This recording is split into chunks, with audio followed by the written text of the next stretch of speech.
Welcome to the 2017 Frankfurt Motor Show, and coming up now, the stars of the show. We've had to come to the top level of the Mercedes stand here at Frankfurt just to get a view of that car down there, because people have been swarmed around it all day, and for good reason, because it's the Mercedes-AMG Project One. Now, it's a hypercar, and quite often in this business you tend to find people like me say a car is a racing car for the road, but in this case I really do mean that, because it's powered by not a normal engine, but it's powered by the same engine that you'll find in Lewis Hamilton's Formula One car. So that's a 1.6 litre twin turbocharged V6 hybrid, and this car pushes out over, well, nearly 1,000 brake horsepower. 1,000 brake horsepower. Now that's good enough for 217 mile/hour top speed and 0 to 124 miles an hour in around 6 seconds. Bearing in mind a Bugatti Chiron does that in 6.5 seconds, gives a clue of how quick this thing is. Now, it's a plug-in hybrid, so there's the engine and 4 electric motors. And if you run this car in full EV mode, you'll be able to travel for around 15 miles on pure electricity. What do you think to it? Well, in terms of styling, it doesn't really look like any other Mercedes. I think there's cues of the McLaren F1 in there, even a Noble, I think. It doesn't look like any other Mercedes road car at all. Now, prices should be around £2.5 million. That's just a concept. It should be arriving in around 2019, but I wouldn't expect it to look a huge amount different from that. This is the BMW X7 SUV concept. It's pretty big, isn't it? Especially that double kidney grille. Now, this car is supposed to be going up against the Range Rover. Now, BMW thinks it can topple that British SUV when this car arrives next year. What's the big news? Well, it's based on the 7 Series, as you'd expect. Inside, there's a big 12.3-inch touchscreen that allows people to share information between all the different passengers. We expect it to be a 7-seater. There's going to be a familiar range of petrols, diesels and plug-in hybrids available, and prices should kick off for around £70,000. What do you think to it? Well, the big elephant in the room is the way it looks, isn't it? Because personally, I would file this under the category where I've filed the Ford Scorpio, because I think this car is gopingly ugly. This is the brand new version of that Auto Express favourite, the Dacia Duster, and it arrives in Frankfurt with a brand new look. Now, you'll see that it looks far more premium and aggressive than ever before, but underneath the new bodywork it's pretty much identical. The dimensions are pretty much the same as the old car, and the engine range is pretty much identical as well. There's the 1.2 petrol and the 1.5 diesel just tweaked for this new car. Inside is where the big changes lie though. The design is slightly different, and there's a greater focus on soft touch plastics, and there's a brand new infotainment system as well. Me personally, well, I hope that they continue to offer a bargain basement entry-level model in white with black plastic bumpers and steel wheels. Whether they will or not, we'll have to wait and see. We'll have to wait and see how much Dacia charges for the new Duster. I hope that they keep the prices in line with the old car, because that was the old car's USP. Now, it should be arriving in the UK summer next year. Welcome to the Hyundai i30N, a car that Hyundai thinks is going to give the Volkswagen Golf GTI a damned good thrashing. So why do they think that then? Well, it's their hot hatch. It's the first of their N brand performance models, and it's been developed at the Nürburgring. Now, onto the bonnet there's a 2-litre turbocharged 4-cylinder engine in 2 power outputs. The standard car has 247 brake horsepower, and the performance pack has 271 brake horsepower. Now, the performance pack does 0 to 62 miles an hour in 6.1 seconds, and the standard car does it in 6.4. Inside there's the usual familiar fare of sporty seats and lots of extra fancy bits of trim. Now, the performance pack adds a limited slip differential, larger brakes, larger wheels and sticky Pirelli P0 tyres. But all cars get an N mode, a rev matching function and launch control.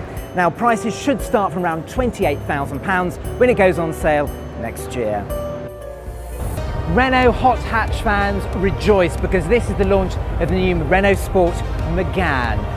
Looks pretty good, doesn't it? Now, the standard Megane is already a daring looking car, but the Renault Sport moves things up a notch with flared bodywork, a large central exhaust and massive alloy wheels. Inside there's swathes of aluminium trim and Alcantara seating fabric.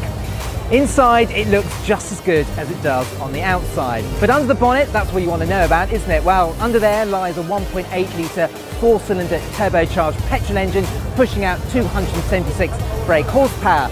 By the end of 2018, there'll also be a trophy version that gets an extra 20 brake horsepower and a cup chassis, so it's a little bit stiffer and a limited slip differential. Now, the big news with this car is the fact it comes with 4-wheel steering, and unlike the Clio RS, this comes with a 6-speed manual gearbox as standard. Thank the Lord. Now, there are various different driving modes to tweak and tailor the car to your bespoke requirements, but there's an awful lot of pressure in this car to be really very good, because the previous Megane RSs have all been best in class for driving characteristics. It arrives next year, and I really hope it's good. Now, whilst BMW have shocked people here at the Frankfurt Motor Show with its X7 SUV concept, things in this corner are a little bit more usual, because this is the launch of the new BMW M5. Now, this is big news, obviously, the range-topping version of the 5 Series. Now, under the bonnet is the same engine as the old car. It's a 4.4 litre twin-turbo V8, but this time it punches out 592 brake horsepower with 750 newton-meters of torque, allowing this to get from 0 to 62 miles an hour in 3.2 seconds, the same as the mercedes-amg E63S. Now, with this car, the big news is the fact it now has xDrive, so there's 4-wheel drive.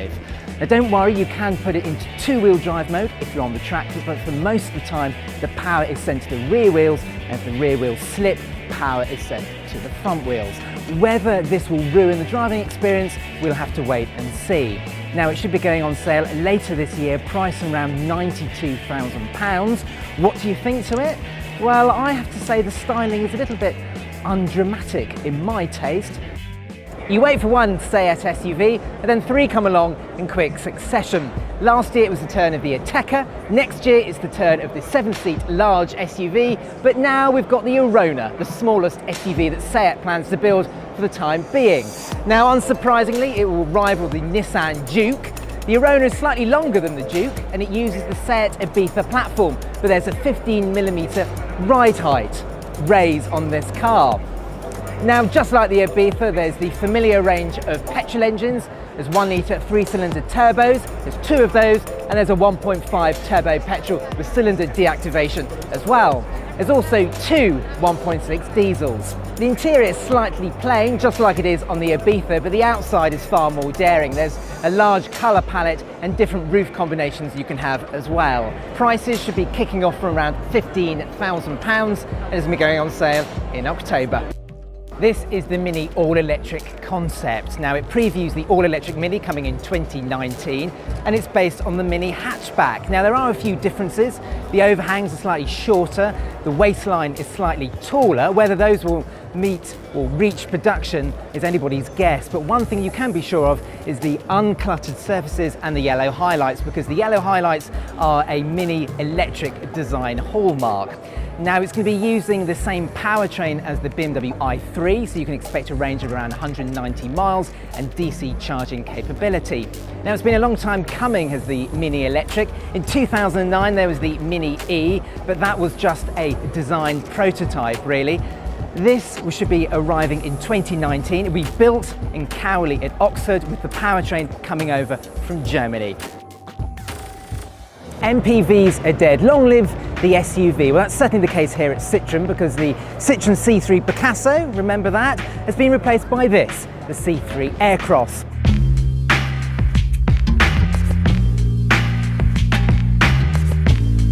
Now, it's based on the Vauxhall Crossland X, but you really wouldn't know it because, look at it, it's a really funky looking thing, isn't it? Now, customization is a key part of the C3 Aircross. There are 85 different trim and specifications on offer. Inside, it's the usual Citroën fare that we've seen with the C3 Super Mini, so there's a focus on brightly coloured plastics and a focus on comfort as well. The Aircross is also the first Citroën to feature wireless phone charge, and there's the usual Android Auto and Apple CarPlay. Under the bonnet you'll find the usual engines such as the 1.2 turbocharged petrol and the 1.6 diesel. Now, this car will go on sale on the 1st of November, priced from just under £14,000, rising to just under £20,000. A motor show wouldn't be complete without the launch of a brand new Ferrari, would it? This is the Portofino. It replaces the California T and is the new entry point into Ferrari's model range.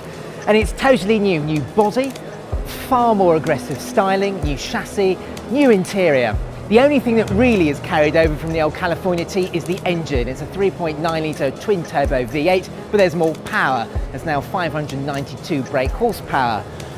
It's also 80 kilograms lighter than the old car. There's more interior space as well, and there's a larger boot. It's the first Ferrari for quite a while where Ferrari won't sell you bespoke luggage. If you want to put your own luggage in the car, you're going to have to put your own bags. And apparently, I'm reliably informed there's enough room for 2 cabin-sized bags. Inside, it's totally new as well. There's 2 screens, one in the centre and one for the passenger. Prices should be from around £165,000 when it arrives in the UK in the spring. What do you think to it? Do you think it's prettier than the old California T? Let us know in the comments section below.